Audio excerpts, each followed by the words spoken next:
But I'll remind everyone that just because it has been politicized doesn't make DEI political. I myself had a fear reaction to DEI when my oldest was going into kindergarten. I saw, admittedly, a truly horrific depiction of DEI in which a resource was taken away from a tall kid and given to a short kid so they could look over the fence. I was the mom of a strong reader, and I thought that meant my daughter would get less instruction or less stretch. We are all clearly here knowing that didn't happen. What I need, that's what she got. She got what she needed. DEI is not a zero-sum game. If you win, it doesn't mean that I lose. I was wrong, but I was a mom who wanted the best for her kids. Equity simply recognizes that there are diverse needs among our students, and we cannot rely on a one-size-fits-most philosophy when it comes to the education of students. There's too much at stake here. You will never hear unilateral, enthusiastic support for DEI, believe me.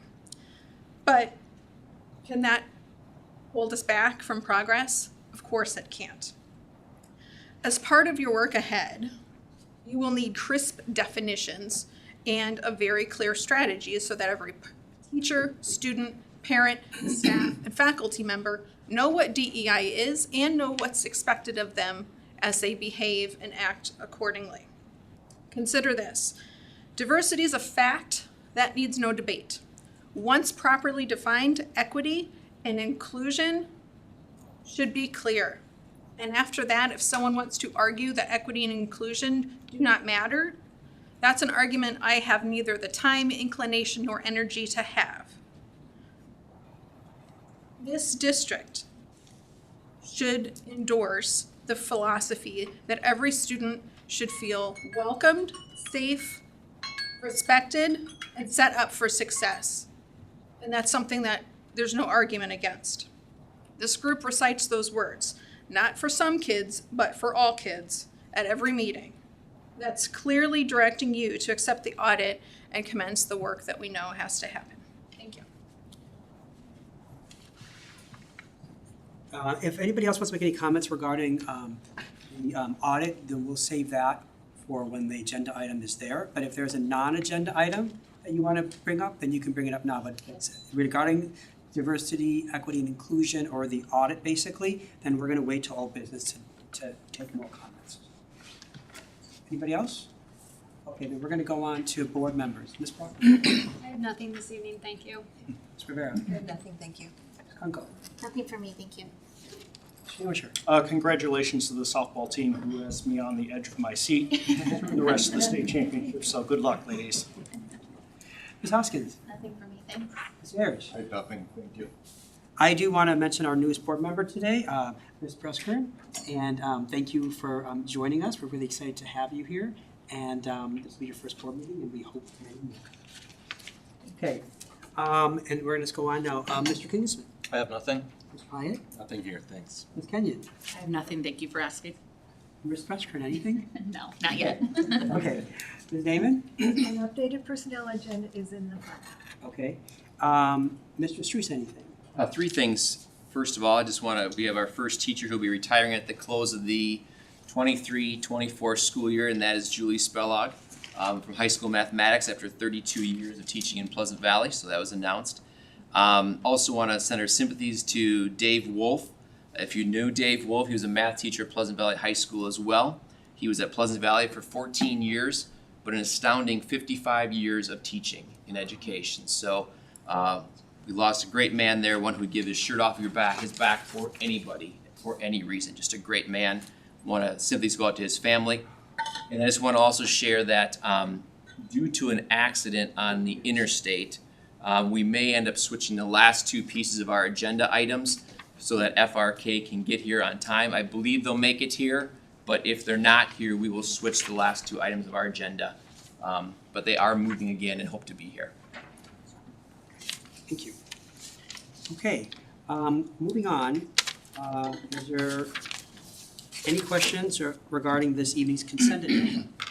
If not, I'll take a motion. I move the board approve the consent agenda as presented. Second. Motion by Mr. Ayers, second by Ms. Hoskins to approve the consent agenda as presented. All in favor say aye. I approve of it. I will say that my son is being rehired for the theater lighting position, and so I'm not voting on that part, of course, but on everything else I approve. Now we will go on to the approval of bills, general fund. I move that general fund warrants be issued in the total amount of $764,003.35 in payment of invoices presented. Second. Motion by Ms. Hoskins, second by Ms. Kunkel, that the general fund warrants be issued and the payment of invoices presented. Are there any questions? All in favor say aye. Aye. All opposed? Nutrition fund. I move that nutrition fund warrants be issued in the total amount of $11,835.71 in payment of invoices presented. Motion by Mr. Ayers, second by Ms. Brockman, that the nutrition fund warrants be issued and the payment of invoices presented. Are there any questions? All in favor say aye. Aye. All opposed? Elementary junior high activity fund. I move the elementary junior high activity fund warrants be issued in the total amount of $2,713.96 in payment of invoices presented. Second. Motion by Ms. Kunkel, second by Mr. Canwisher, that the elementary junior high activity fund warrants be issued and the payment of invoices presented. Are there any questions? All in favor say aye. Aye. All opposed? High school activity fund. I move that the high school activity fund warrants be issued in the total amount of $38,382.26 in payment of invoices presented. Second. Motion by Mr. Ayers, second by Ms. Rivera, that the high school activity fund warrants be issued and the payment of invoices presented. Are there any questions? All in favor say aye. Aye. All opposed? Physical, plant, and equipment levy, the PEPAL fund. I move that PEPAL fund warrants be issued in the total amount of $1,105,766.73 in payment of invoices presented. Second. Motion by Mr. Canwisher, second by Ms. Hoskins, that the PEPAL fund warrants be issued and the payment of invoices presented. Are there any questions? All in favor say aye. Aye. All opposed? Student construction fund. I move that the student construction fund warrants be issued in the total amount of $141.89 in payment of invoices presented. Second. Motion by Mr. Ayers, second by Ms. Brockman, that the student construction fund warrants be issued and the payment of invoices presented. Are there any questions? All in favor say aye. Aye. All opposed? Internal service fund. I move that internal service fund warrant 6524 to 6529 be issued in the total amount of $105,807.73 in payment of invoices presented. Second. Motion by Ms. Hoskins, second by Mr. Canwisher, that the internal service fund warrants 6524 to 6529 be issued and the payment of invoices presented. Are there any questions? All in favor say aye. Aye. All opposed? Trust fund. I move that trust fund warrants be issued in the total amount of $769.18 in payment of invoices presented. Second. Motion by Mr. Ayers, second by Ms. Brockman, that the trust fund warrants be issued and the payment of invoices presented. Are there any questions? All in favor say aye. Aye. All opposed? Okay, moving on to old business now. Pleasant Valley Community School District Outcomes Audit Report. Mr. Struess. Thank you, Dr. Wagley. You know, I want to first of all begin by saying thank you to the two people who made their comments in the beginning. I want to thank everyone who's here for tonight. And the reason why I say that thank you to begin with is because we want the best education for all kids in our district every single day for all. And that means that's a big mission at times to make sure we're accomplishing that. And I want to start with a little bit of a history as to why we're here tonight having a conversation about the audit. And I want to begin with, it began kind of back in 2018. We were looking at creating our next 5-year comprehensive school improvement plan, which was set us up for 2019 to 2024. Part of our comprehensive school improvement plan at that point was to look at how do we make sure we're providing a high quality education for all kids in a very diverse setting that was becoming upon us. You might not recall, but in about 2015 to 2018, we saw a major shift in our district in terms of diversity, and one of the areas was in English language learners. We at that time, and still today, we have about 32 different countries represented at our high school. And that is a large diversity of people coming to us that we need to make sure that we were educating. And what were we doing to make sure we were looking at the best ways to help those students feel like they have a sense of belonging? That is why in 2018, we started the conversation trying to figure out where do we go. We believe we provide a good education for kids, but we believe that we can do a better job every single day. And I can't sit here and say sometimes, what does that look like for 32 countries being represented when a student comes to our district and speaks no English, and how do we help them integrate into our culture of what we know in Pleasant Valley and help them be successful? So we had to step back and ask ourselves, what do we do? What does that look like? It was in October of 2020, the United Way of the Quad Cities thought that how do we make the Quad Cities stronger? And by doing that, they started a program called United Way's Stronger Together Quad Cities program titled the 21-Day Equity Challenge, which a number of us across our district administrators took part in that 21-Day Equity Challenge. It was at that time that we were introduced to Dr. Wilson because she was leading one of the leaders in that group with United Way. After that had commenced, United Way continued on with an Equity Summit. We then participated in that, all to help us to learn what we can do better for our kids every single day, because that's what they're experiencing. So from that work, we started asking ourselves, what do we do? And I would say in about 2020, when we were going through this, 2021, there is no doubt that you can walk the halls of a school and you will hear derogatory comments being made. Not appropriate. We don't believe that that is appropriate. And those are things that we have to address every single day, and how do we do a better job of doing that and helping kids to understand that that is not something that we promote here in Pleasant Valley. All because of that, there are times when what we do, we believe we're doing a good job, but is there a way to get an outside view of what we do to make sure we're not missing something? When you get an audit report back, there are points you will use and there are points you may not use. And there are points you will use because they align with what we are doing or what we believe or what needs to happen in our district. There are points that come from an audit that at times we can look at other pieces of data and say, you know what, this point doesn't align with these 4 data pieces, a survey data, a testing data, a programming data, whatever it might be. You may not use that piece of the audit then at that point. But it is in a way for us to again look at our district and say, what are we doing for our kids every day? That was the reason why we brought forth this report. So as you look at it and you look at the report, there are things that we are doing very well that was articulated by Dr. Wilson. There are points that she recommends or has recommendations, suggestions, and again, that is what some of those pieces will be, suggestions. There are points that we will have to sit down as an administrative team or as our buildings and say, how does this impact what we're doing to educate our kids? But I would say this, there are 3 things from that audit that stood out in my opinion, that when I heard this, there are 3 things. One that we strive for every day that we have not achieved, but that is providing a safe environment for all students. Now stop and think about a safe environment for all students.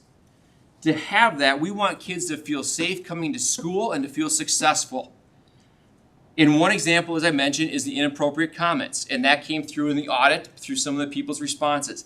We need to address that. We can address that, and we need to educate kids on that piece. That is a simple thing that we can do. It is also things that our high school administrative team and junior high team have been working on as well this last year. That is a clear alignment with work that we need to continue to do.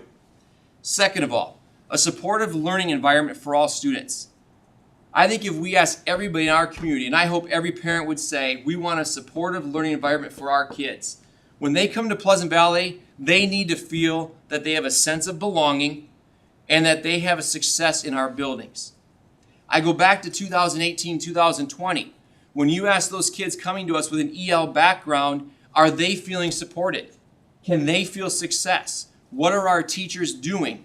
We did trainings on what that looks like to help those kids with good instructional strategies to help them understand it. That is part of what is part of this audit, helping our kids. Whether it be a student who's in a 504 program, special education programming, talented and gifted programming, to our music, to our arts, to our activities. What are we doing to give all kids a sense of belonging?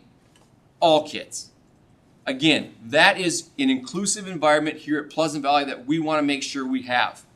And third, if it is not more evident than ever, our pool of candidates that we receive is shrinking across the area. And whether that's for a paraprofessional position or a teacher position, we need to broaden our reach of our people that we're looking for our jobs, so that we are hiring the best educators in our district, which we have a mission to do every single day. And we will broaden that reach to find the best people who want to come to Pleasant Valley, and to ensure when we're doing that, that we're finding a diverse population as well. That is important for our kids. We want our kids, when they're going through our halls and they're graduating Pleasant Valley, we want them to see role models in front of them every single day. And to do that, we may have to broaden our reach. Those are 3 things that we can take from this audit and say, how do we do that for our kids? And I will say there are other parts of the piece of the audit that we need to continue to look at, but it's part of our comprehensive school improvement programming. What does that look like? What's the conversations have to be? Does it align with other data points? But again, the 3 things, safe, supportive, and high quality teachers, will continue to make Pleasant Valley the best district in this state. And that is something we will strive for every single day.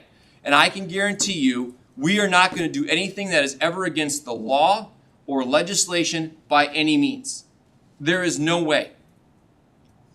If it is, then we didn't know about it. But that is not who we are. We are ethically strong, we believe in what we do, and our kids get the best education possible. Tonight, I look forward to the conversation, the reflections you as board members may have had, questions you may want to take. We will write those questions down, we'll write those reflections down, and we'll continue to process those. The audit, again, is a one-time snapshot discussion of where we are today to where we are moving forward. When the board is done, I also would welcome anyone else in the community who wants to have a comment, a reflection, or a question. As we always do, we will listen intently to everybody. When we listen intently, we will write those things down. We will process those from everybody. And that will help us continue to gauge where we go in this district and how successful we will be. We know we will not respond to your reflections or your comments, because we don't, but they can come back to the board. Board, you will hear them. And again, that is what tonight is for, to help us understand, again, another step of collection of data, of your thoughts, your reflections, to help us continue to process where we are for all kids every single day. With that, I'd welcome any comments, reflections from the board. Does the board have any questions regarding the audit? I just had a couple which I wanted to share, that I've been pondering over, and I do appreciate the time for us to have the time to look at the report, because it is something that, the school district wanted, and I think Brian outlined it very well, the intent of the report, why it was brought about, why Dr. Wilson was brought in, and kind of the goals behind it. And so just the 2 things I had from reading the report was just wanting Dr. Wilson, if she can, to provide some further clarification on a few items. If this report is going to be used to help us make decisions, I think it's imperative that it's a full report, that the information gathered can be used in a meaningful way. And most of the reports that we get as a district are very detailed oriented from a data standpoint. For example, the reports we heard at the last school board meeting presented by the high school and junior high dean of students regarding referrals and incident reports, very data driven, not a lot of subjectivity. And then really there's only 2 points. The first one is when it comes to focus groups.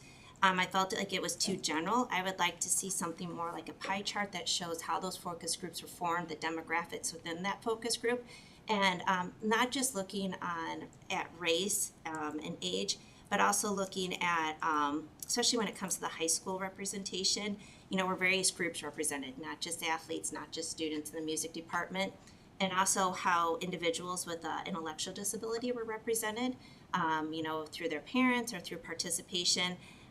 Just if that information is being gathered and it's qualitative information that we're gathering, it just helps to know that there was good representation out there without giving away personal information. So just some further clarification than what was provided. And then also I do appreciate qualitative information. The quotes represented are valuable and everyone's opinions are valuable, just like everyone that may be speaking this evening. However, when it comes from a data-driven district and a district that strives to use data to make decisions, I'd like to even see that part have a little more data focus. And so if just looking at, within a focus group, 10 out of 20 thought this. If we put this information on a rating scale, 90% of the group would rate it at a 0 versus a 5. She has a list of questions, so I feel like she has that information. So just a little more quantitative data would be helpful, just to make sure, just to see how representative some of the quotes are to a group as a whole throughout the focus groups versus an individual. And those are the only two things I gathered. I do think it's helpful. I do think it's important, and I do believe that everyone could be better at this, including our district. So I appreciate the time being spent on that and the clarification for why it was. Other comments or questions from the board?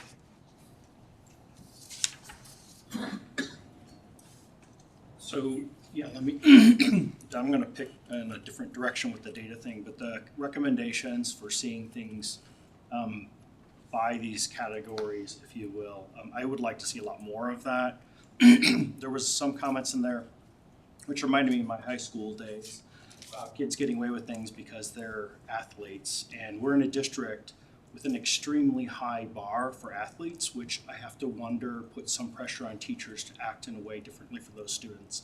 So I would like to understand the representation in our athletics, but also in other ways. The reporting actually that Catherine talked about, which is I think two meetings ago. Yeah, I'd like to see more breakout in those reports. I think I asked some questions even along those lines in that meeting. So that I would like to see more of the breakouts of data. So I think we have more collection work to do. So that's my top thing. I was rereading a variety of elements. To me, it feels to me like we have policy in place that is relatively clear that we don't tolerate the sort of behaviors that this is bringing out. So my interpretation is this report's largely saying we have gaps in procedures and training for the staff and how to handle those things. So that was the other major element that I thought needed significant work. And I had a question for you, Mr. Strews. How does this, to me, this fits like right in with bullying. And I wonder if the extent of the bullying training for teachers has been sufficient. And if it has been, then do we just need to bring this up to that same level, or do we have work to do there as well? Other comments or questions from the board? I think dovetailing off of what Mr. Canwisher said, one of the things, so as you guys know, the audit, basically she interviewed 4 groups of people, students, parents, staff, and then administration. Those were the 4 groups. And one of the things that stuck out to me, a lot of things did, but regarding at least our staff is some of them seem to be a little bit at a loss as to how to handle certain situations when it comes to these types of issues, and knowing which direction to take and if they will be supported by the decisions that they make or not by the administration. So that was a little bit of a concern where maybe they need some more training on that. Some of them also, I think, are a little unsure how to handle some of these situations just because of all the laws that have been passed and whether they're following guidelines within the law or not. Obviously, we want to follow the law, but we also don't want to be unsure about things with regards to what the law states and what they doesn't state, where they tend to ignore things because they're worried that they may be stepping over the line. We want to make sure that those lines are drawn, but that our staff has clear indications of when and what they can do to help solve these problems. Because our students have modeling behavior, and we need our teachers to step in and provide that modeling behavior in a confident manner so that our students will then lead by example. Any other questions from the board? Okay, I'm going to open this up to our public here. If you want to come up to the podium and you will get 3 minutes to state your name and your capacity within the district. And then you can give comments, reflections, questions. If you are going to ask a question, though, we will not answer the question, but we certainly will keep in mind when we make our decision. And if you did have questions prior to this meeting, one of the best options you have is to email either your district representative or the administration if you have questions, and then we can certainly give answers to you. If you want to ask a question now, you can, but we will really not respond to, but we'll take it into account when we make our decision. This is not meant to be a public conversation between us, between the board and you. This is the only time that we ever get a chance to talk about this. This is our work meeting. We haven't discussed this before this meeting. We're only discussing it now, so this is our work meeting. And that's why we cannot continue to have a public conversation with the public. But we are here to we are hearing you with your reflections and your comments and questions. But again, don't be offended if we don't, answer back, because this is our work meeting, but we would like to hear your input if you have it. With that being said, if someone would like to come up to the podium and give their name, and you'll get 3 minutes to address the board.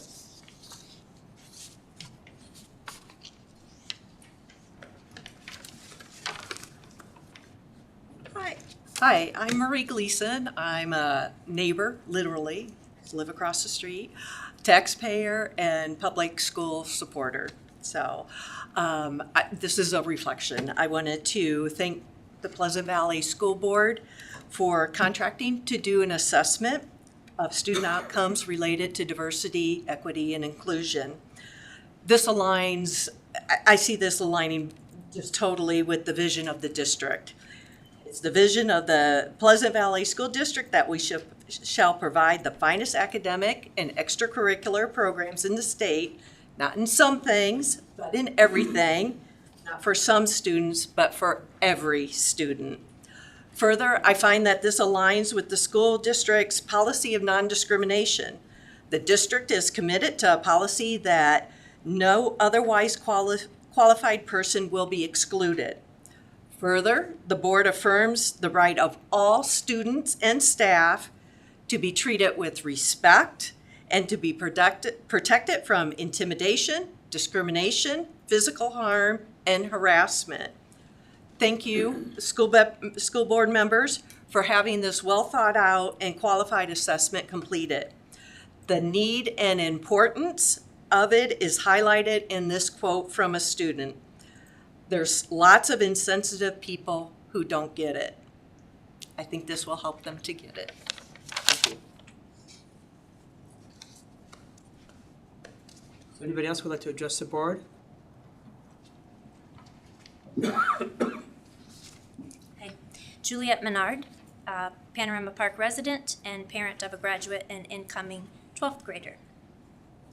At the beginning of Brian Struce's comments, we kept hearing about Dr. Wilson's conclusions, and so I would just like to highlight that those conclusions are drawn on the data from our people, right? It wasn't just her evaluation and her opinion. I appreciate that you have commissioned Dr. Wilson's expertise. I also appreciate that you invited all stakeholders to the conversation, especially students and teachers, who are the ones experiencing this on a daily, firsthand basis. We're working for the students' present and future, which is unknown and different from what we had as young students. I urge you to pursue the recommendations from the data that comes from our student and teacher populations. As our district grows, these voices matter. I trust you to continue to support our Spartans and uphold the value of decency and human kindness in our residents. Democracy is a dialogue, and this measure, a qualitative measure, is the very way that we practice that democracy. And I appreciate the ongoing quantitative to support that those support each other and they speak to each other. So just continue to listen to our students, and I appreciate that you invited them to the table for this survey.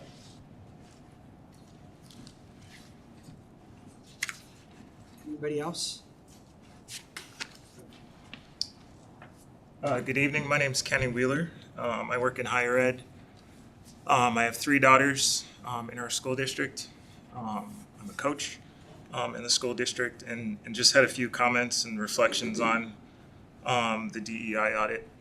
To have a vision of where you're going, it requires courage to take a deep look at who you are. And that is one of the hardest things to do.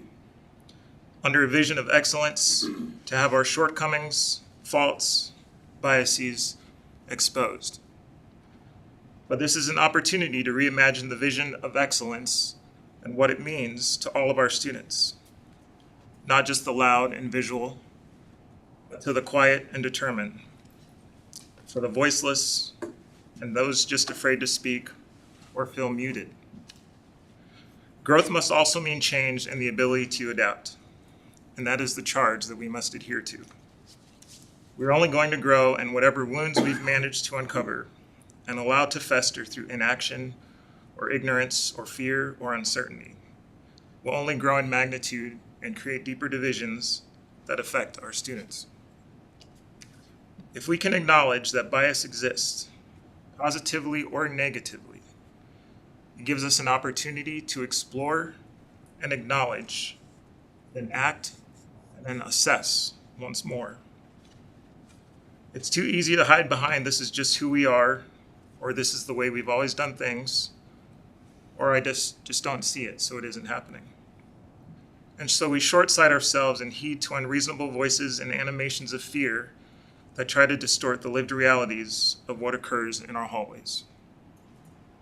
The promise of a strong academic experience, a welcoming atmosphere, a sense of connection and community, and a chance to do something special within our school district should never be compromised for any student.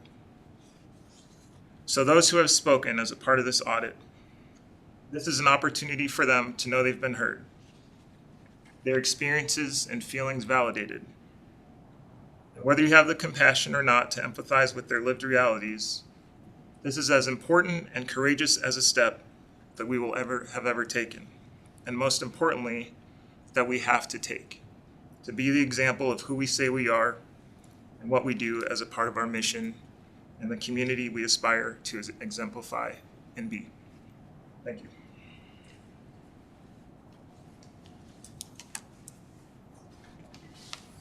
I can't follow that. He's my husband and he's an amazing speaker. But just to hit on a couple practical points as a teacher. So Jane Wheeler, teacher in the district, coach in the district, parent of 3 daughters in the district.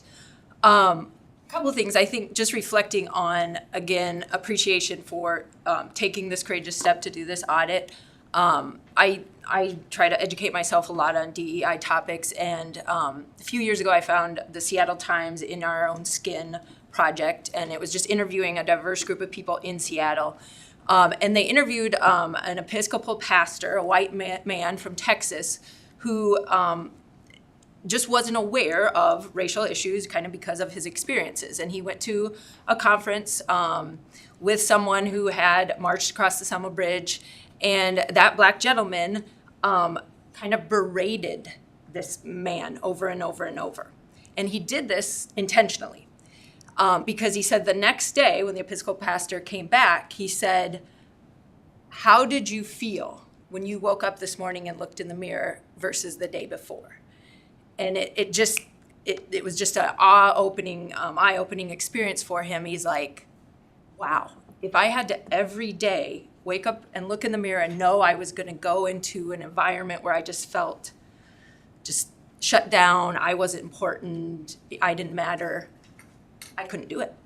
And it just made him realize that is the experience for some people, for whatever reason.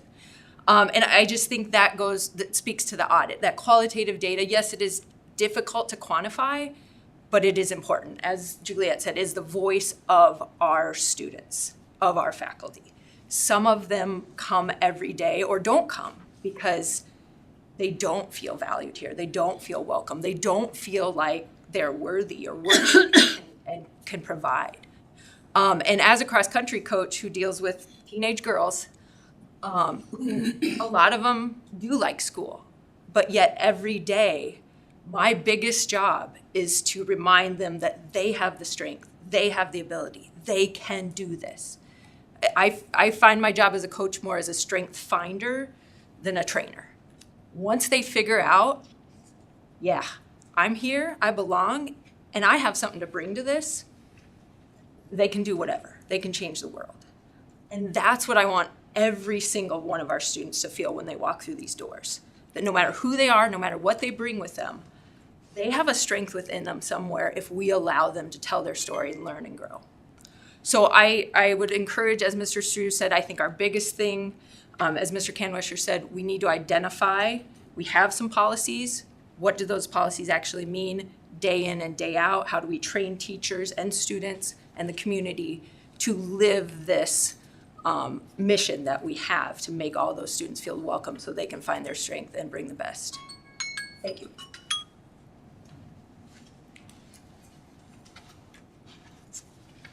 Hello, my name's Terry Olson. I'm a taxpayer. I just want to thank you all for your service. Okay?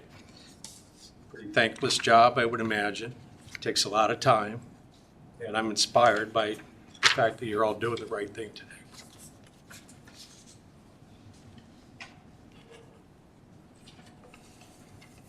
Anybody else who would like to make any comments?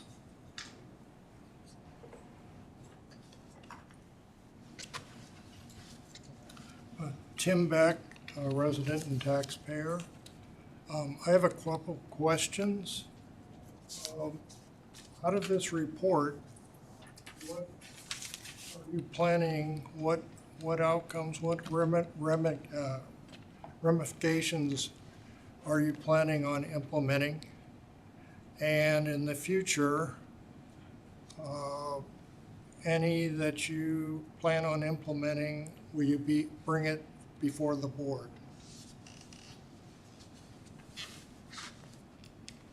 Would you like to make any other comments? No. Can you answer that question tonight? And we're not, I told you that we're not going to be answering. You can ask the question, we'll write it down, we will take that into consideration when we have our deliberation here. But we will not be answering the question. Okay.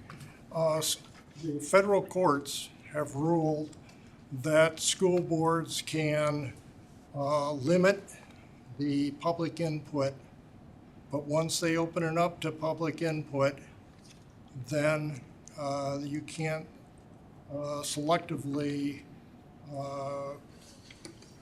reduce or take away from a person's right to speak or to ask a question. This is the time I would hope that you could answer a question, because the report is being voted on by the board. And what are they voting on? It's accepting it? I would hope that an answer could be provided on my question. Thank you. Anybody else who would like to make any comments?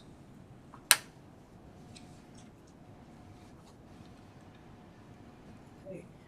If nobody else would like to make any comments or reflections, then does the board have any other thoughts or reflections for Mr. Strews regarding the audit report?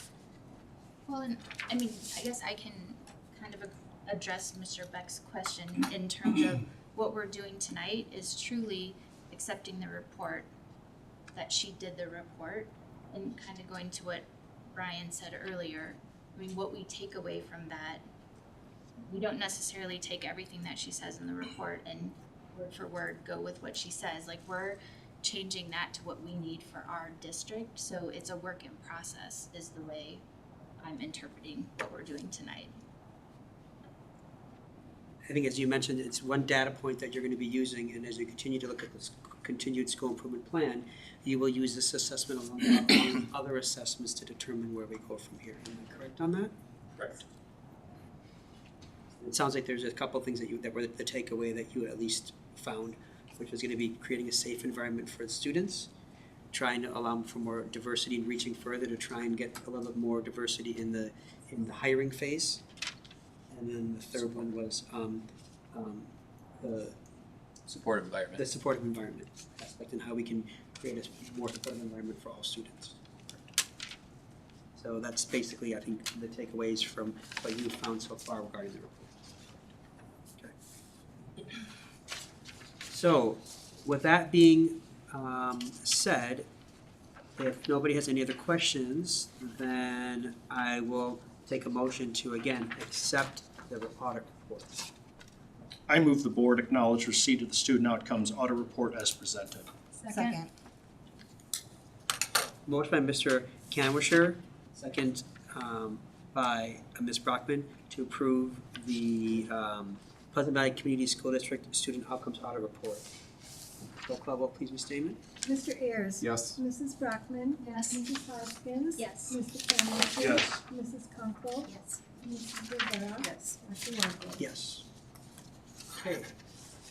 Moving on to new business. Pleasant Valley High School basketball, softball parking lot expansion project, public hearing and acceptance of bids. Leland, who's here, and Mr. Kingham. So, as you're aware, we're looking at increasing the size of the baseball, softball parking lot. It's all in because of, how you doing, Bernie? I've known Bernie for a long time. He's over there smiling, so I had to say hi. It's all because of the expansion of the high school. So we're expanding that parking lot, trying to get ready ahead of time for the expansion of the high school. So these gentlemen finally made it from Des Moines, so they're ready to talk about that too. So there are 3 bids received. The bids were from Langman Construction for $337,875. Miller Trucking and Excavating, $352,635. And Valley Construction for $335,924. And at this time, we're recommending that we take the low bid from Valley Construction. Any questions of any type? Anybody have any questions for Leland or Mr. Kingsmith? So again, we talked about the expansion project, last building, I believe it was, and we were gonna get some additional spots as well there, correct? Right. The way that they're gonna do the. Striping on it. Exactly. Yep. So, if Mr. Smith, can you remind us exactly what was our budget for that? I don't have it on me right now. Okay. I just know if this came above or below the budget. This is above. Yep. I want to. It was around. I'll look it I was up. thinking Don't that quote. 200 something. It was. And I want to say it's upper 200s. Okay, But don't that's what I quote me on thought that. too, okay. Yeah. I'll see if I can find So you can find that'd be great. Thank you. And when's the soonest this will start? This will start this fall. Really, after tonight, once it's approved, and they can get on there as soon as possible, we'll welcome them. With baseball, softball, we don't need the parking lot now, so. That's actually why I asked. Yep. Like, there's no reason to wait, right? They'll No, go there's as no soon as reason. They can go, right? Correct. But they've got other work in progress right now, so it's right around Labor Day is when they'll probably start. Will that affect anything with regard, so will it be done by, what's the estimated time to be done? That September, October Yeah. So area. will that affect like the homecoming parade and all that stuff, or not really? No, I mean, really, when you look at what it's going to do, the last row of parking up there right now, that will be covered up with this new addition, so we'll have then it's all the green space after that. We believe it'll be far enough away from the sidewalk that comes up the hill, so kids will be safe.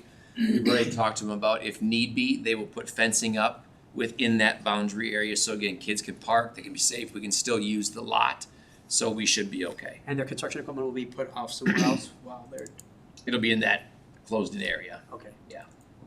Okay. And Miss, is that pretty accurate? Right on. Okay, great. Okay, we have no other questions, and I'll take a motion. No, we have to have the hearing. Oh, I'm sorry. Someone brings up for a public hearing. Who has a question or comment regarding the baseball, softball parking lot expansion project can come up now to the podium. Okay, seeing none, we can close. And now I will take a motion. I move the board accept the low bid of $335,924 from Valley Construction for the Pleasant Valley High School baseball, softball parking lot expansion project.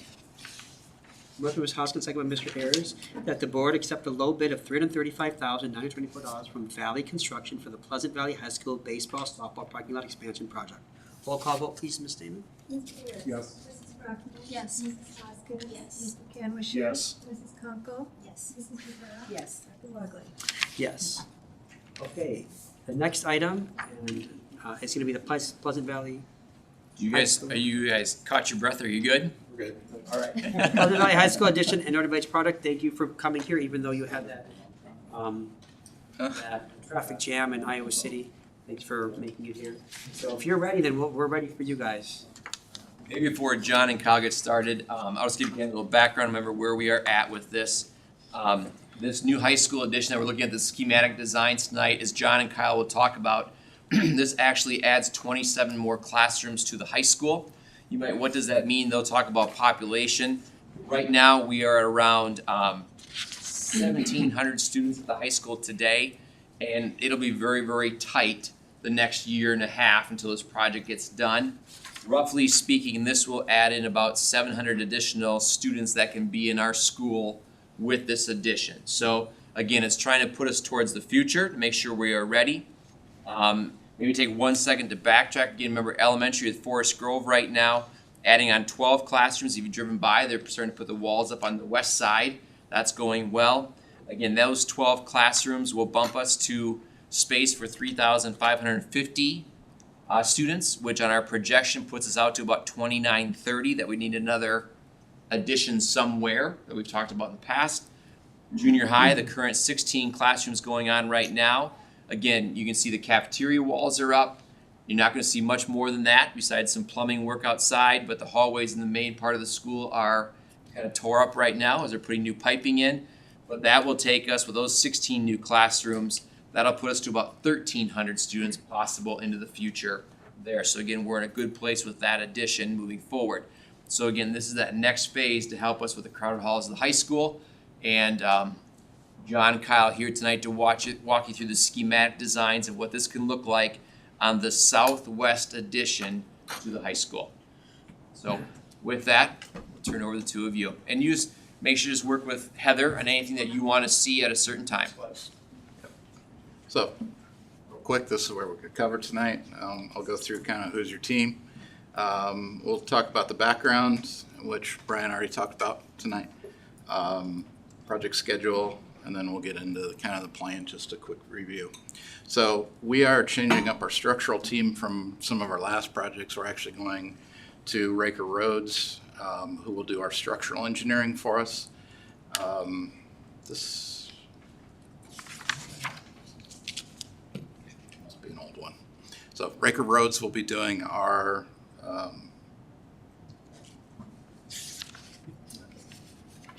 that does not appear to be the right.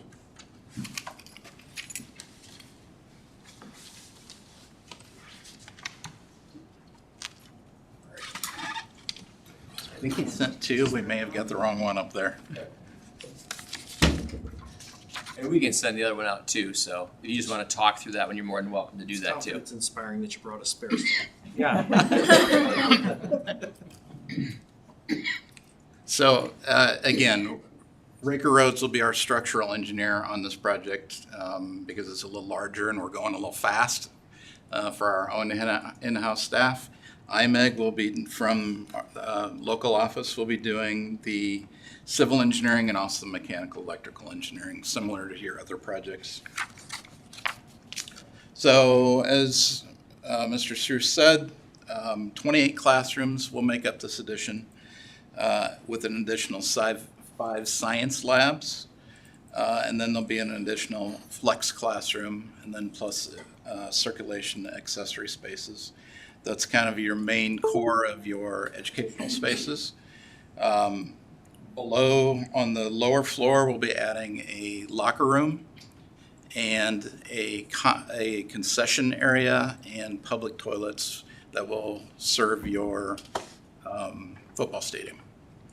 So that will all go off that lower level, kind of on level with the walk that goes around the football stadium. The lower level will come right in at that level. So additionally, we're going to be expanding the student commons cafeteria area out front. We'll expand the footprint out farther. We'll also are planning to expand up. So what our plans are is to take that sloped roof, take the structure off of that, and kind of raise it up, flatten it out a little bit so it's not leaning forward, and then opening that front wall up with windows to get you more light, make that space much more, a lot more livable, a lot more students will want to be in there, more similar to your front commons off the main entry there. John, we'll have the layout too. There's a slide that can show those too, so. Then in line with that, and I'll show you when the plan gets up, we are extending an addition out to the back and to the west, to the southwest where the classroom addition is, to bring additional circulation behind the auditorium to get a secondary path out of your commons. Right now, they all feed through those set of double doors and creating a lot of congestion and potential future problems that we want to try to avoid. So we're creating a pathway to the back of the auditorium that feeds in and creating another line of circulation that will come in towards the kitchen area. So we'll bring kids in that way and bring them out the other way so they're not crossing paths anymore. So eventually, to be able to get to the student size we want to free up a lot of the flow in that area, create a safer environment and one that's more comfortable for students. Anyway, it just froze up, so she's okay. Revamping that right now.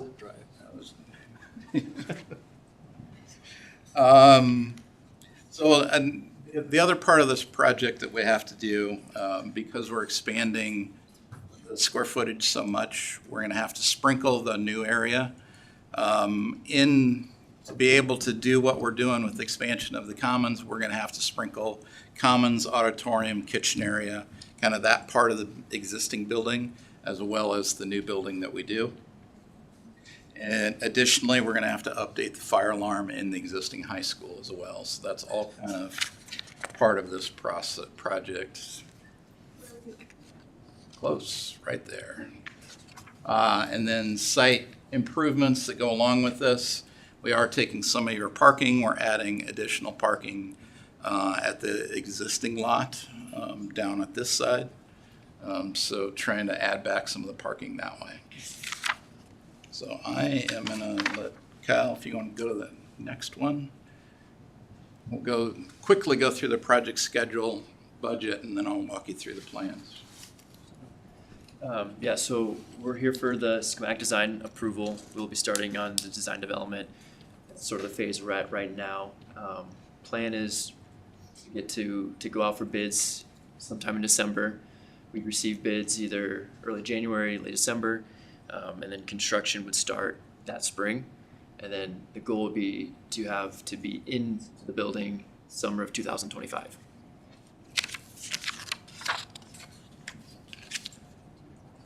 Our cost opinion, we're approximately adding around 75,000 square feet. That total construction cost, which would include the fire alarm in the existing building, the parking lot improvements, we're looking at around $27 to $28 million. And then we'd have our soft costs on top of that. Soft costs being like the survey, soil samples, any printing. We have it all there, and we can go in more detail if you'd like. We do have some potential for some alternate bids. There's and John will talk about it in the lower level. There's a large kind of unused space in the lower level. There'd be a potential to excavate that and use that for storage or future expansions. And then there's also some existing exterior brick on the building that is not in the best shape, and we could at this time update, repair, and replace that brick as necessary. One thing I just want to add that you mentioned there, just so we know going through, there's always lots of questions about the parking lot, especially the lower west lot. You know, it's kind of has some patching holes that we're fixing right now, so Leland has done that. As Kyle mentioned, as part of this project, we would address the upper west parking lot because that's where construction is, and then the lower west lot would be done also. So that's part of this project, to redo both of those lots during this time. Will all that be asphalt or is it going to be concrete? Yes.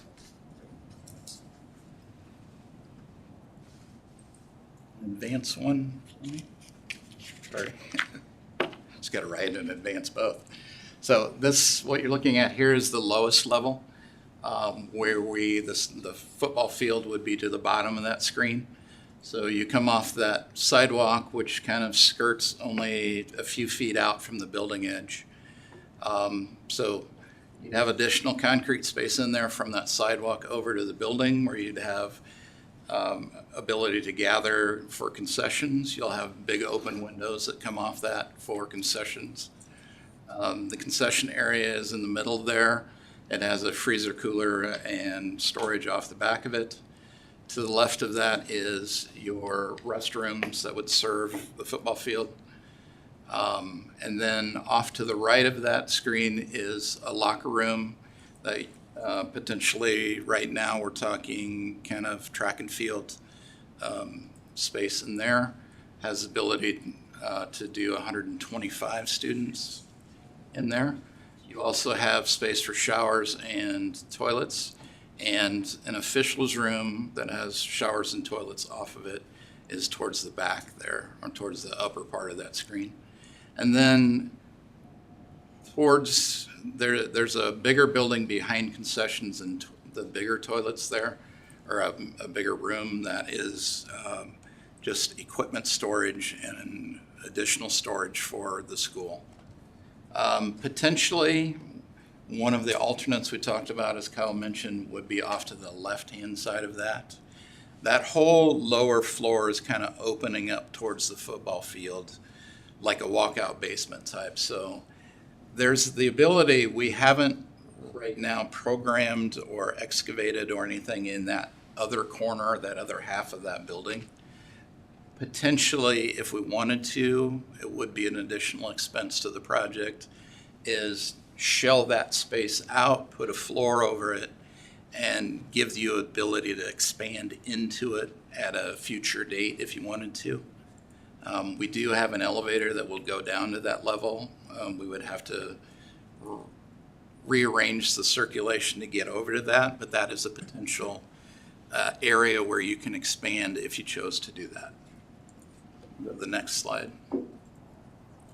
So that sits under the lowest piece of that. You see those two stair towers. Those go down to that lowest floor. They go up to the highest floor. The classroom spaces are kind of the L-shaped on the outer, so they all have natural light into them. The science room is in yellow in the middle there. Those back up to the existing science prep space, so they open on to one another. The two prep spaces open onto each other to get more efficiency out of that and use out of that area. In the pink there is instructional coaches towards the right-hand side, and then a flex classroom and a conference area towards the left-hand side in the pink. And then you'll have locker rooms lockers and toilets that are in the circulation area. And then, as I mentioned previously, that corridor that comes just south of the existing auditorium, that's that circulation space that we're creating to get the flow back into the student cafeteria. We will create a connecting corridor through what is right now kind of the set scene shop. We're going to take some of that space. We'll leave the ability to have a big door on one side and a big door on the other so you can just go across the hall. But we're going to add additional space that's in the blue there. That's additional storage for costume storage and scene storage for the theater. Then as you go into the green there, that's your existing commons or cafeteria and circulation. The orange to the top of it, reddish orange to the top, is the additional space onto that. That we will pop the roof over that whole thing to get more windows to the south, or is that south? North. North. So you have windows to the north, trying to keep the massing similar to what you have going on with the new entry commons, keeping the same kind of feel as it goes across. And adding additional windows. So you have more of a different look to the front of the building than it is now. Additionally, then we will have the additional serving space that's off to the left in gray. That kind of extends the existing serving spaces into that area. And the kitchen, we've determined that has a capacity that's big enough to serve everything you have in there. We just need the additional serving space. If you want to go to the next one. On top of that would be the next floor. That has the classrooms around the edge. And then in the middle, there's a third science room, making 5 science rooms total. That has the prep rooms again that back up to the existing prep rooms with locker spaces then to the upper portion of that towards the auditorium. That locker space has kind of a 2-story lookout over a stairway there that looks out over that entry. So you have a little kind of a 2-story tall entry on that corner that acts kind of as your student entry off that back parking area, creating a secondary entry for your school for before hours to bring students in. And then where the locker room, or where the stairways are at right now to the south, to the west, those stairways will be kind of torn out and flattened and brought into the existing building, or the new building, I'm sorry. So that your circulation will kind of free up your circulation of that existing wing a little bit more. So any questions that I can answer off that? If you go to the next slide, I think that might show what the, this gives you some perspective of what the front of the school would look like. So what we have, let me point at it. Your existing office is here, your existing student commons entry here. We would bring the massing over that towards the front of that, front of the student cafeteria. The massing would be dropped down a little bit, and then about half or a quarter of the way back, we would pop that massing up so it's in line with kind of the big blue wall that's out there on the top of the office. That would pop up that cafeteria. We would put glass around the top, creating kind of that full glass view out of that commons, getting you a lot more natural light than you have in there now. The next one. So with more windows, if we have a lot of sunlight in the middle of the day with a bunch of those kids, are we going to have a hotter cafeteria, or the HVAC? They're all facing north, so that will be fine. Thanks. Off the back, these next two kind of renderings show the back classroom addition. The top one you'd be kind of, if you were standing about 30 feet high in the middle of the football field, that's about the view you would get. So you would have the 2 glass stair towers that kind of mimic the one that we did on the tower out front.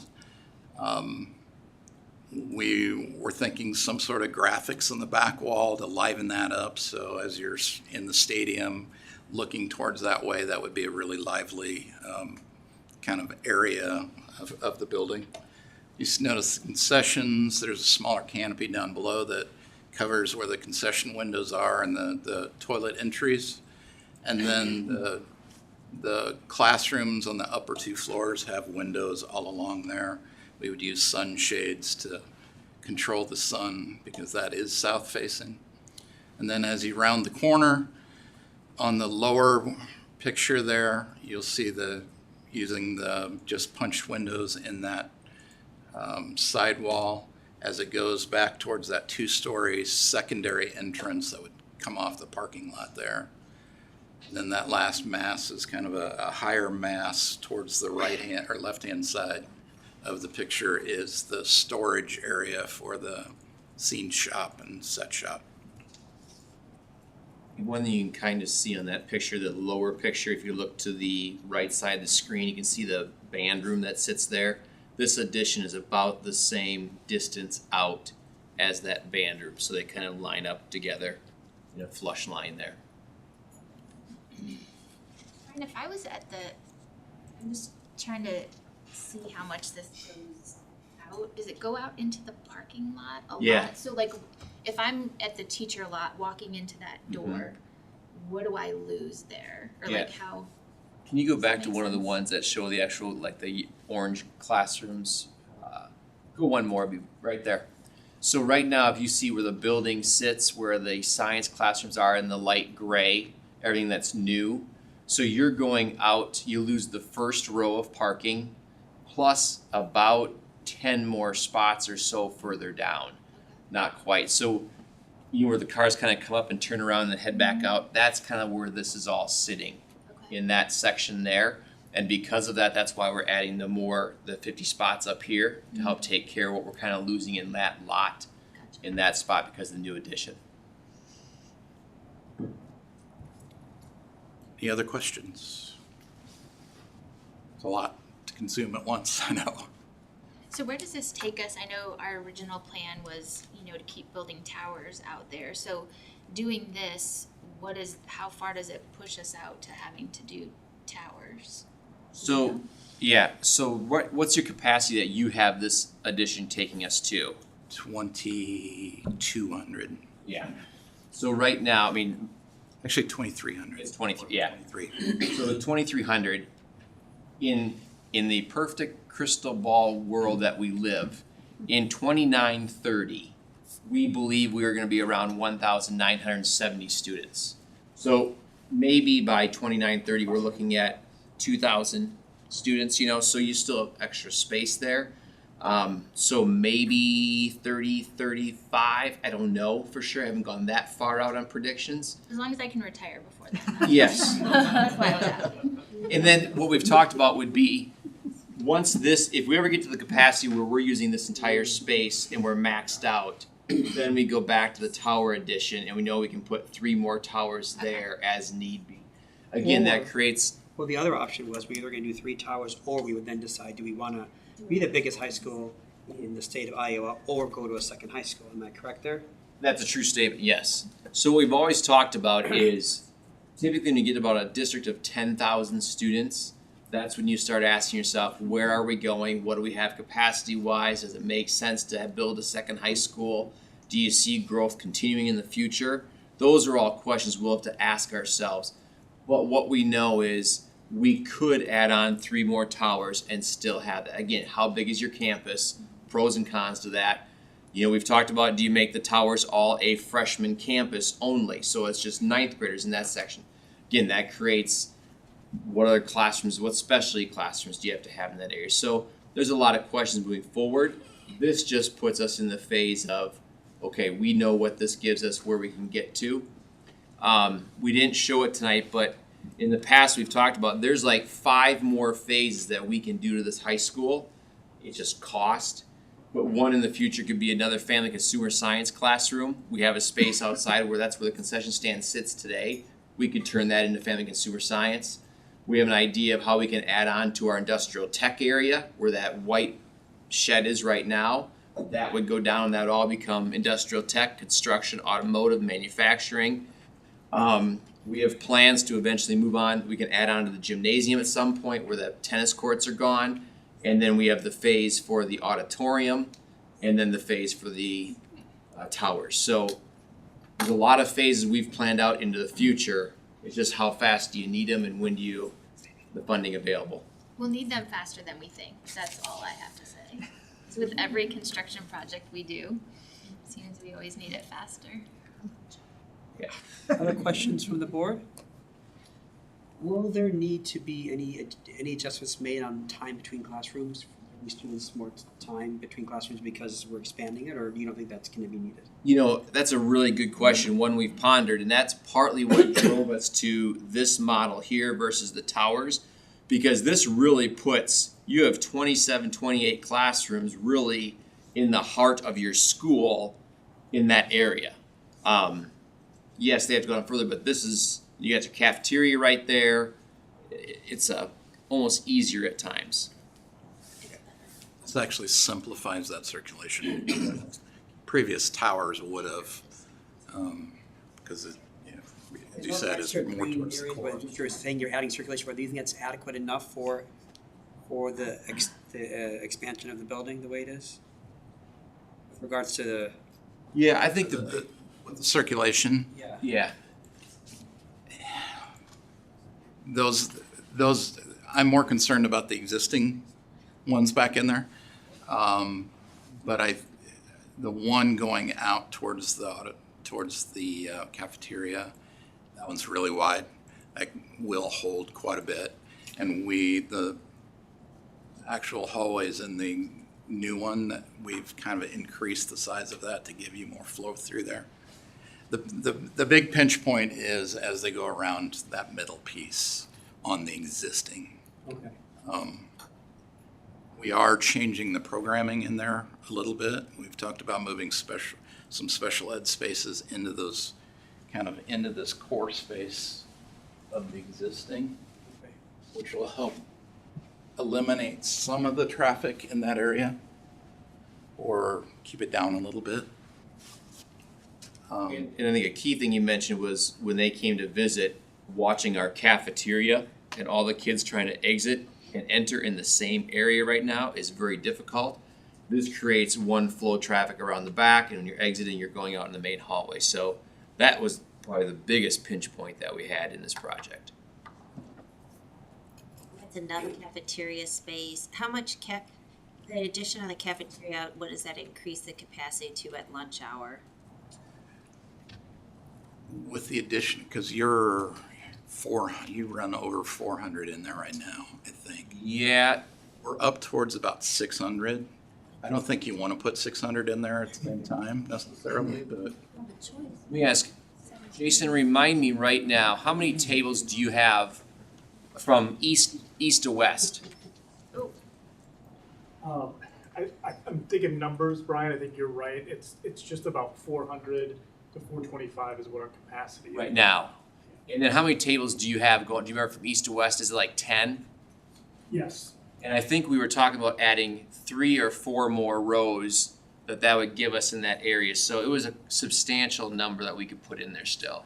And then I shouldn't say worst case, long term, remember when we originally built the commons area, when Mike and his team did that, that was designed to have potential lunches in there at some point too. Because we put the booths in there and the high tables with seating. So we could always have an overflow into our commons area if we need to.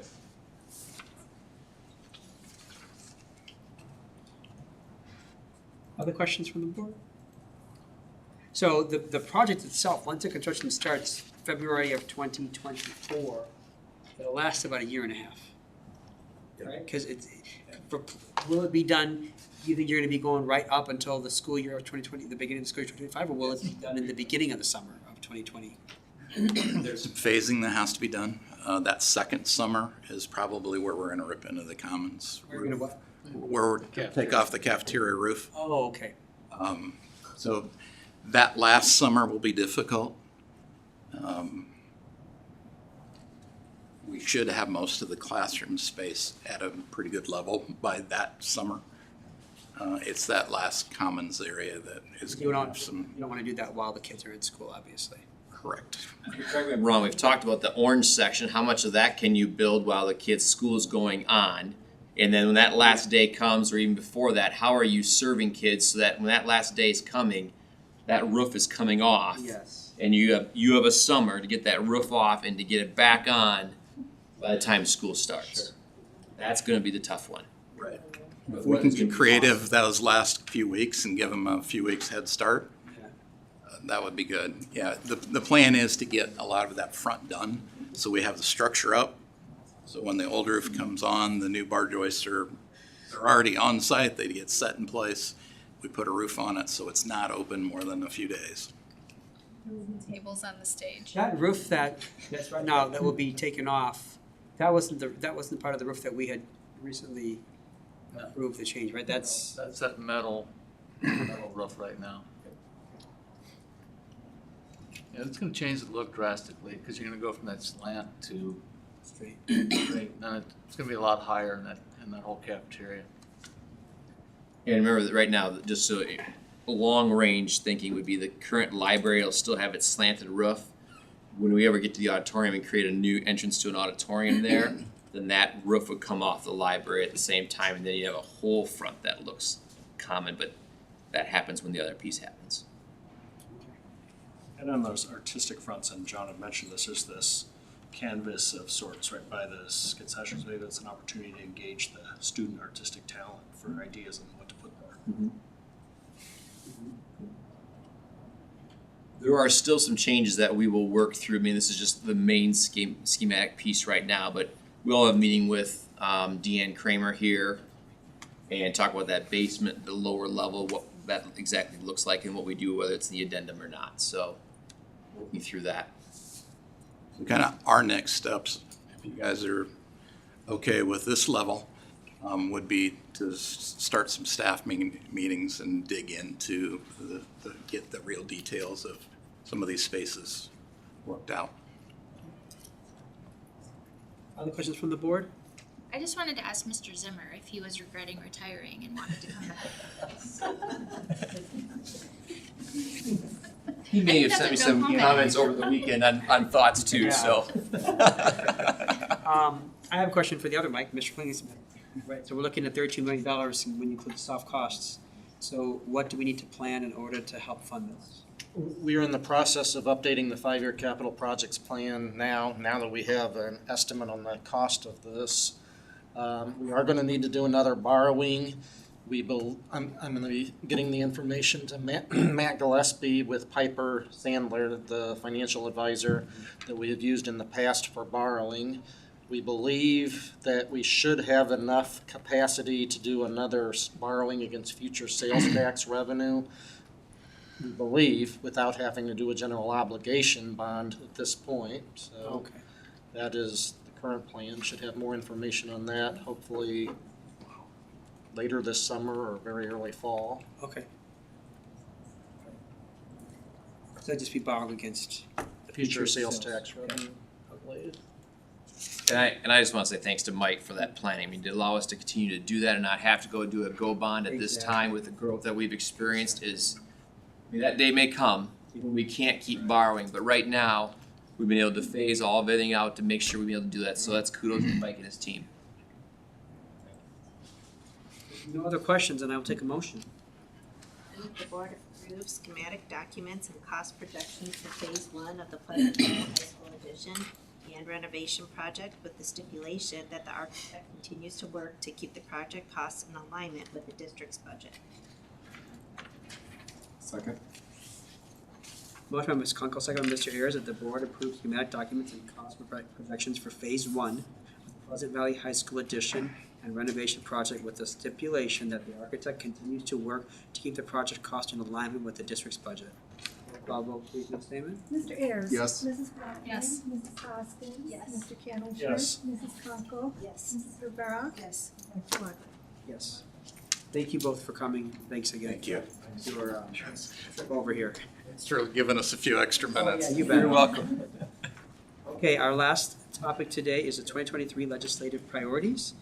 Mr. Struess?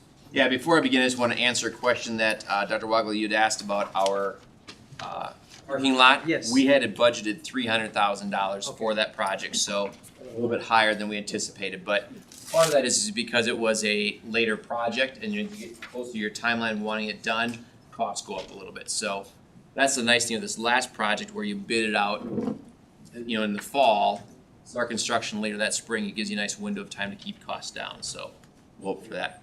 Also, Heather, thank you for your flexibility there and when life gets a little crazy for you over there. Thank you.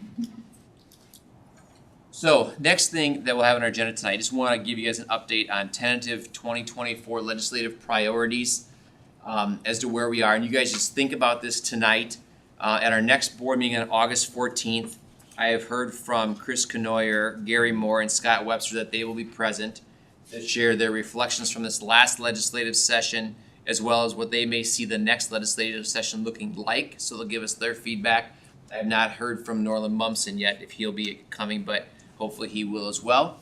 But those three will also be able to see these At our August 14th meeting, we will determine if we want to stay with these, adjust these, but then we submit these to the Iowa School Board Association as all districts do by August 15th, which then helps IASB and others start setting legislative priorities for the January session. So what I've put here, and feel free to ask any questions you want to ask, but I'll kind of explain why I feel like these are some important ones for us as a district and potentially for the state. The first one being PK-12 school funding.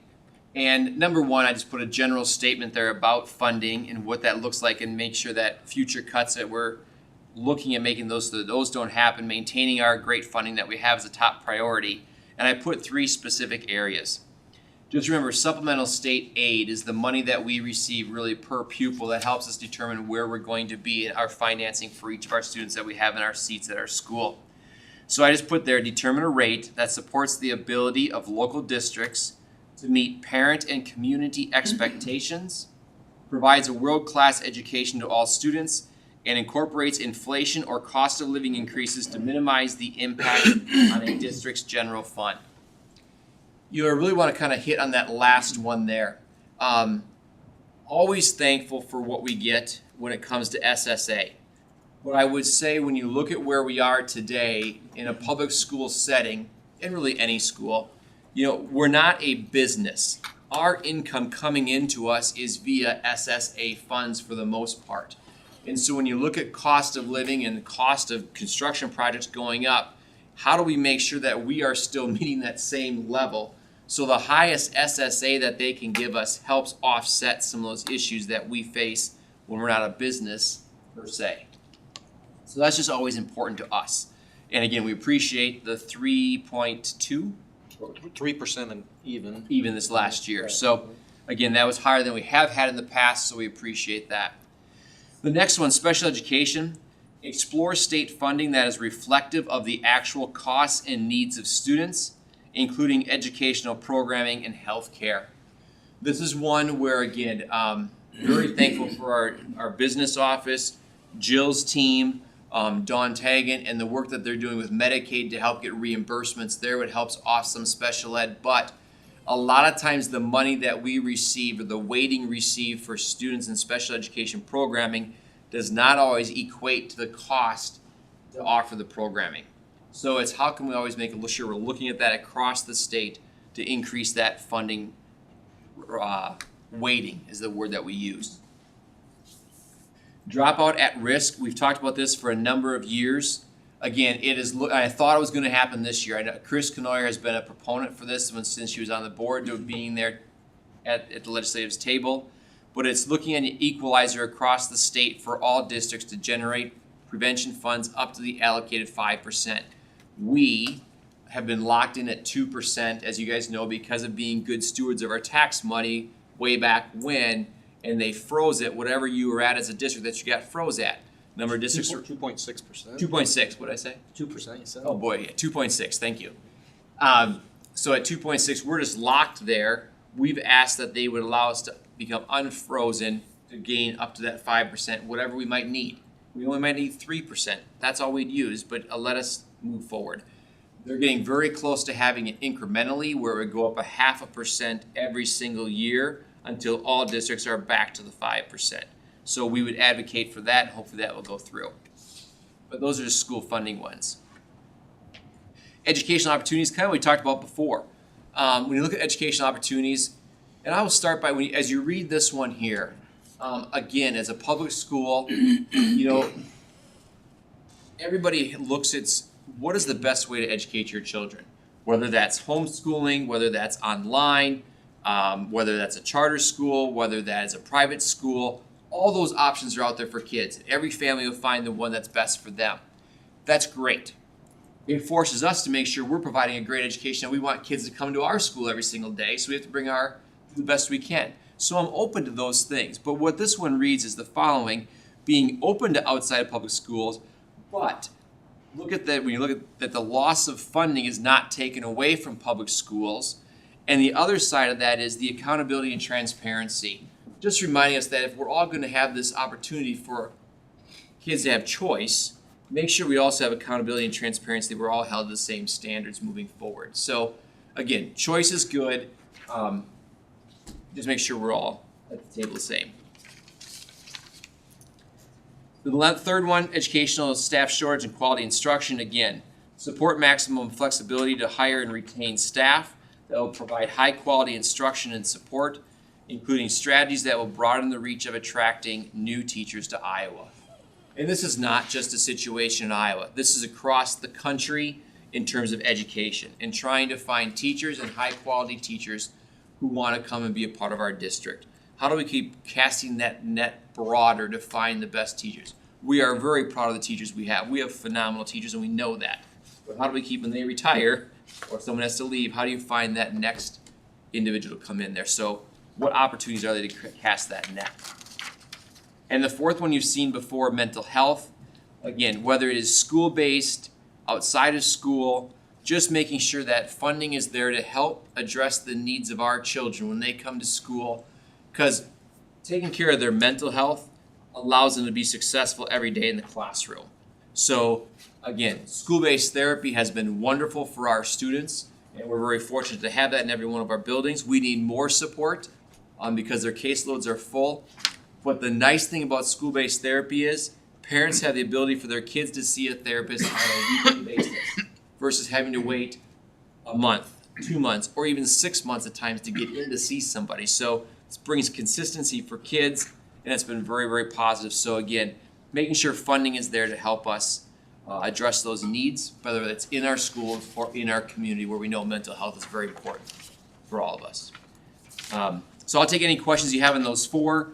Think about those. At our next meeting, we decide we want to just put 2 of these forward, all 4 of them forward, but open to ideas and thoughts or rewording these. You can send me an email. We can do that. I can bring changes next time too. Questions from the board? I know in the past, we've done up to 4 in the past. Almost every year that I've been on the board for the last 10 years, we've always had funding, always is one, and that always will be an issue. The last, I would say, at least probably the last 5 years, we probably have had mental health, or at least 4 to 5 years.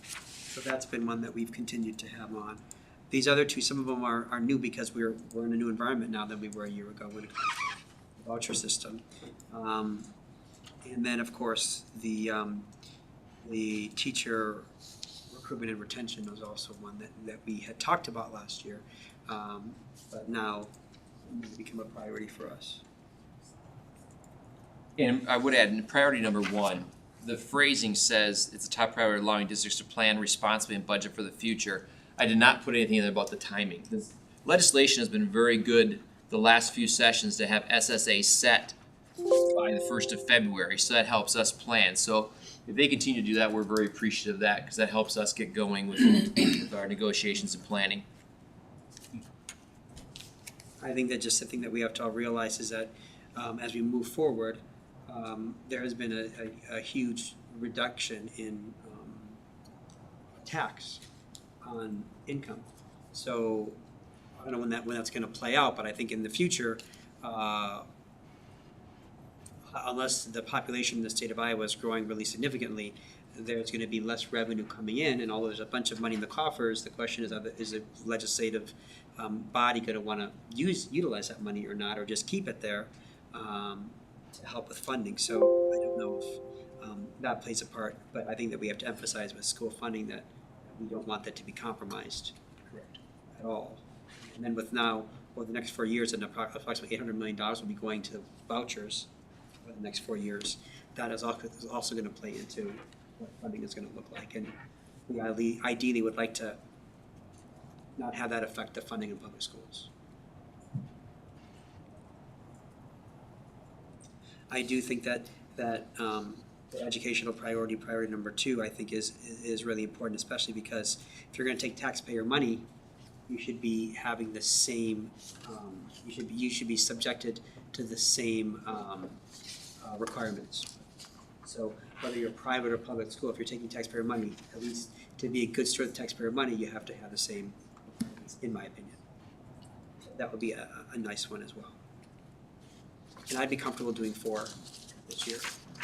But this gives, in our packet, there is a whole list of of the different priorities and all the aspects that go into what we put in priorities. So if you haven't read that already, we've gotten it every single year. You can read it again just to help determine if there's anything else that you have not seen on this sheet that you think needs to be on this sheet that we need to discuss. But we need to decide that by August.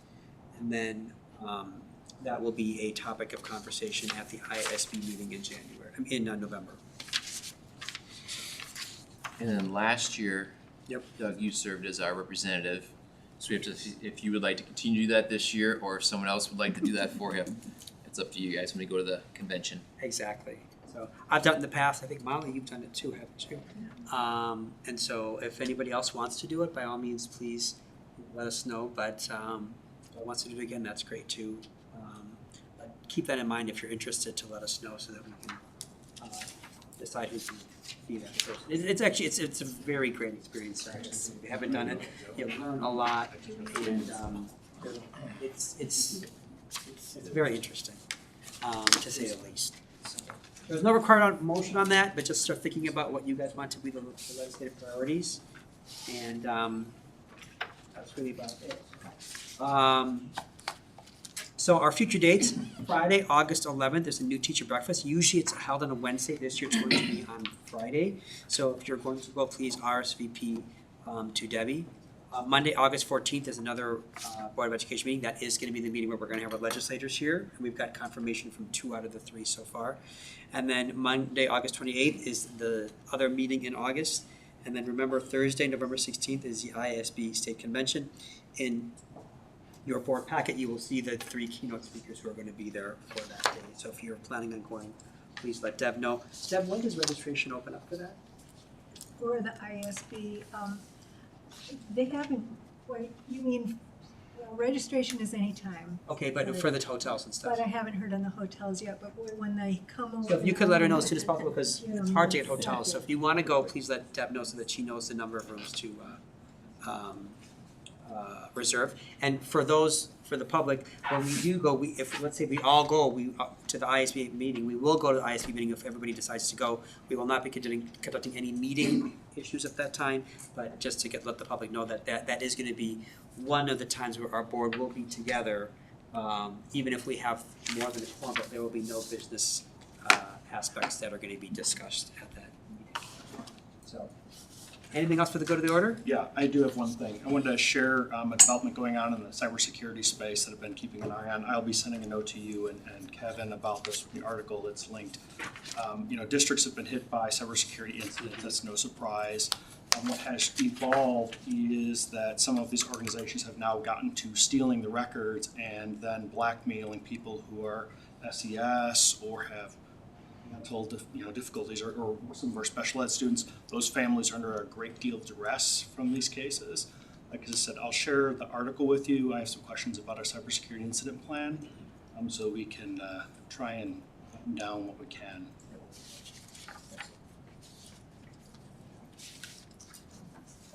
Out of curiosity, do we have cybersecurity insurance? Yes, we do. And we increased it. That's what I thought. As well. I remember, okay. And just another side note with that, we've done a lot of steps along the way to help hopefully reduce some of those measures that we've talked about before. Yep. Yeah. Anything else for the good of the order? If not, this meeting is adjourned.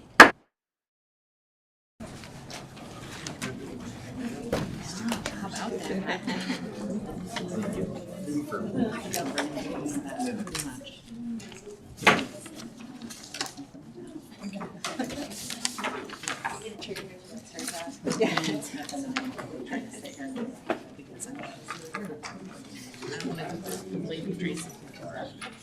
We should put all the names in a hat. Yes. Church, just what you guys want to do. All the names in a hat for just to get the chairs.